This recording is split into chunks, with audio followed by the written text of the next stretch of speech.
अच्छा समय कभी नहीं आता है, बल्कि समय को ही अच्छा बनाना पड़ता है।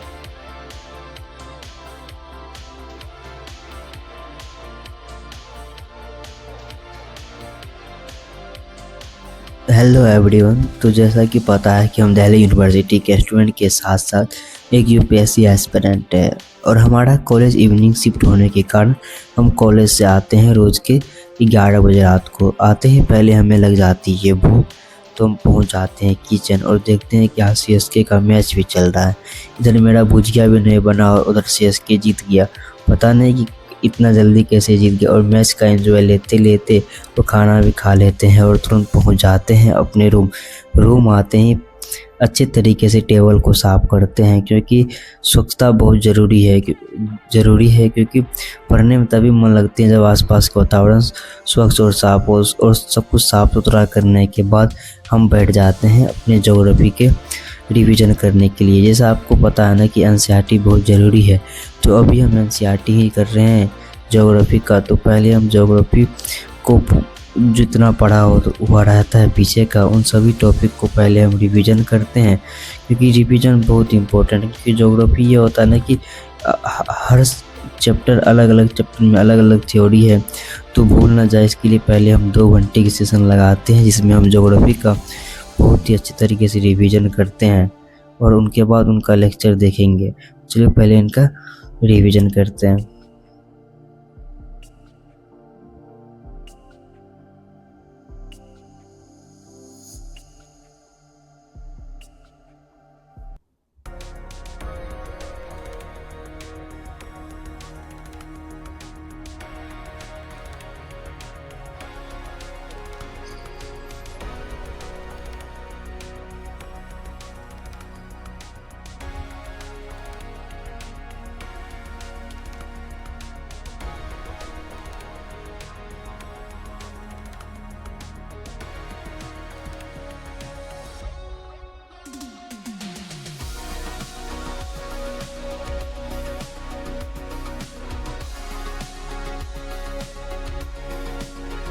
सारे रिवीजन ख़त्म कर लेने के बाद उसके बाद हम ज्योग्राफी का लेक्चर देखना शुरू करते हैं, क्योंकि पूरा पढ़ लेने के बाद एक क्लास ही आगे करते हैं। क्योंकि वो होता है कि बहुत ज़्यादा नोट्स बना लिए और रिवीजन नहीं कर रहे हैं, तो 2 घंटे की प्रॉपर रिवीजन करते हैं और 1 घंटे की क्लास करते हैं। और एक एक्स्ट्रा सेट भी रखते हैं या पेज हाथ में रखते हैं, जिनसे जो शॉर्ट नोट हो वो बन जाए और जब हम पढ़ने के लिए अगले दिन बैठे तो उनको बहुत ही बेहतरीन तरीके से रिकॉल करवाते हैं। तो चलो अब इनका लेक्चर भी पहले ख़त्म कर लेते हैं। और लेक्चर ख़त्म कर लेने के बाद अब मुझे पढ़ना था आधुनिक इतिहास में एक टॉपिक था 1857 की रिवॉल्यूशन, और उनको हम स्पेक्ट्रम की बुक से पढ़ना शुरू कर देते हैं।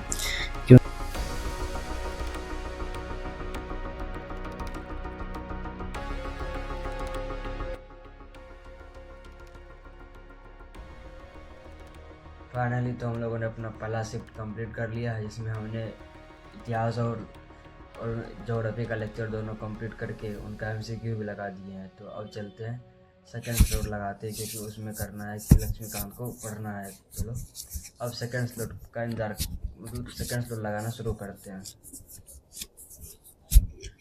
उसके बाद हम बैठ जाते हैं लक्ष्मीकांत लेके, और लक्ष्मीकांत को पहले हम बहुत ही बेहतरीन तरीके से लक्ष्मीकांत का 2 यूनिट को ख़त्म करते हैं, क्योंकि लक्ष्मीकांत भी इम्पोर्टेंट है। क्योंकि अगर आपको क्वेश्चन को बड़े शब्दों में अगर रिटर्न फॉर्म में देना है तो लक्ष्मीकांत का भाषा बहुत ही अच्छा है। आप उनको पेपर में लिखते हैं तो बहुत ही ज़्यादा इम्पैक्ट पड़ता है। तो पहले हम लक्ष्मीकांत में कर रहे थे ना, संसदीय सरकार कर रहे थे और संविधान की ढांचा का टॉपिक, दोनों टॉपिक को पूरी तरीके से पढ़ना शुरू करते हैं।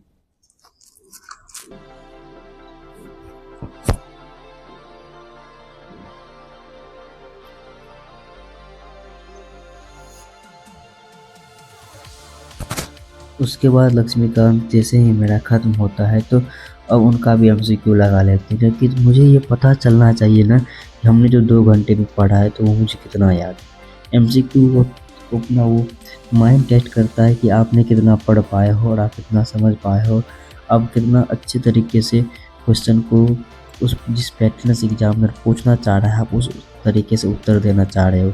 जो क्वेश्चन नहीं हो पा रहे थे उनको मार्क करके रखते थे और सोचते थे कि इनको लास्ट में किसी से पूछा जाए। तो पहले दोनों जो यूनिट हम लोगों ने ख़त्म किया था, दोनों यूनिट का पहले एमसीक्यू लगाते हैं। एमसीक्यू लगाने के बाद हम सोचते हैं कि छोड़ देते हैं, अब क्वेश्चन कुछ नहीं बन रहे थे तो डिमोटिवेशन हो रहा था, लेकिन फिर भी हम लगे हुए थे। सोच रहे थे ना कि 2 क्वेश्चन नहीं बन रहे हैं तो फिर आगे के 2 क्वेश्चन तो बनेंगे। इस उम्मीद में हम फिर से अपना पेन लेके शुरू कर देते हैं और एमसीक्यू लगाना स्टार्ट कर देते हैं। और फाइनली हमारा कंप्लीट हो गया था। 40 में 32 मार्क आ गए थे, 8 गलती पता नहीं कहाँ हो गया था। और उसके बाद देखते देखते सुबह के 6 बज गए थे। तो अब सोच रहे थे कि अगर आज का लेक्चर आ गया है तो करंट अफेयर्स भी कर ही लेते हैं और आराम से सोया जाएगा। तो उसके बाद हम करंट अफेयर्स की क्लास करना शुरू कर देते हैं और जो कुछ मेन पॉइंट होते हैं उनको मैं अब एक छोटी सी डायरी में लिखना शुरू कर देता हूँ, क्योंकि करंट अफेयर्स को आप याद नहीं कर सकते हो, वो डेली बहुत सारे आते हैं। आप उनको छोटी छोटी नोट्स बना के आप उनको रिकॉल करते रहिए। यदि होता नहीं कि बहुत बड़ा पेपर लेके बैठ जाते हो या मैगजीन लेके बैठ जाते हो, सोचते हो कि इनसे करंट अफेयर्स कंप्लीट हो जाएगा, तो इनसे करंट अफेयर्स कभी कंप्लीट नहीं होने वाले हैं और टाइम बहुत ज़्यादा बर्बाद होंगे। इसलिए हम अपने लेक्चर के साथ साथ शॉर्ट नोट बनाना शुरू कर देते हैं जिससे कि हमको याद रहे। तो आज अंतर्राष्ट्रीय खेल और जो पुरस्कार मिल रहे हैं, तो आज वो टॉपिक था तो उनको लिखने के साथ साथ शुरू कर रहे थे। तो फाइनली तो सुबह हो गए, तो आज